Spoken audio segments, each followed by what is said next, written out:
Welcome back to the show. Halloween coming up Thursday, and while we are all thinking about costumes and candy, have you ever wondered how the spooky holiday came to be in the first place? Turns out it dates back more than 2,000 years to Ireland, and that's where we find Travelzoo senior editor Gabe Saglie. He's live for us today in the middle of one of the biggest Halloween festivals in the world. Ireland gets to have all the fun. Hey there, Gabe. Hey, Matt, great to join you from beautiful Derry here in Northern Ireland.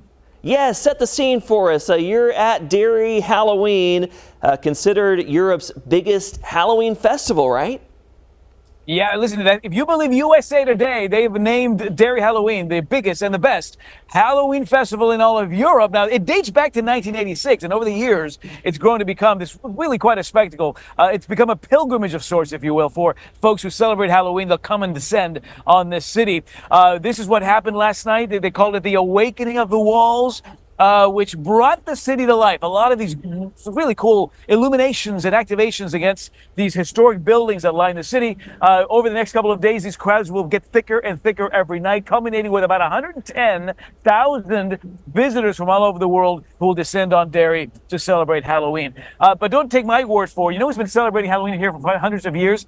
Is my favorite Derry girl. And that's Winifred the Witch. And this is your favorite time of year. It is, yes. And Derry is the home of Halloween, Gabe.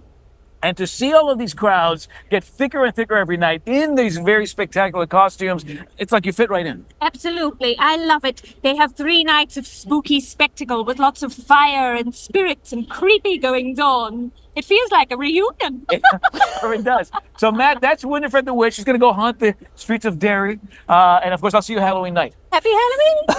But part of so a snapshot of the color that brings this city to life this time of year. Oh, certainly. And Winifred has all her history, right? Tell us, how did Halloween get started there in Ireland? So great question, Matt, because I love telling this story. People sort of light up when they realize, hey, Halloween really started not just here on the island of Ireland, but on a very specific hill that I've got a chance to visit, known as the Hill of Ward. And that's down in an area called County Meath, outside of a pretty well-known town called Trim.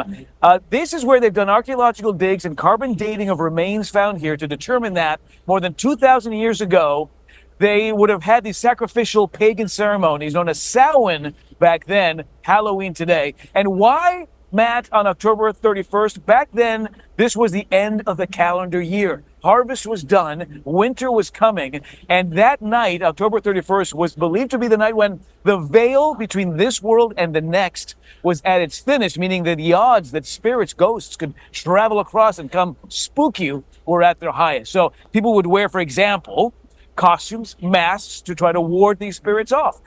So one of those traditions, obviously, that over the years, as the Irish sort of spread around the world, had become Halloween to you and me. Now, this is Trim Castle. This is where another festival takes place starting October 31st. It'll go on through November the 3rd. So this is a week-long affair out here. Puka is this creature on the left here, Matt. She's a mythological, mischievous creature. She's inspired this festival that, again, will take place there in Trim, near that hill that I just mentioned, through the weekend. Very Mardi Gras style, very spectacular, very kind of pagan-inspired. But another example of how Halloween really has been embraced by the people here in Ireland and, as a result, drawn people from all over the world who love to celebrate Halloween where it all began. Wow, that is certainly some really interesting information to bring us today, and a little spooky, like you mentioned. Our thanks to Travelzoo senior editor Gabe Saglie, and if you want to plan ahead for next year, looks like a good spot to visit. Thanks for coming on the show. We appreciate it. Hey, Matt, happy Halloween to you. You too.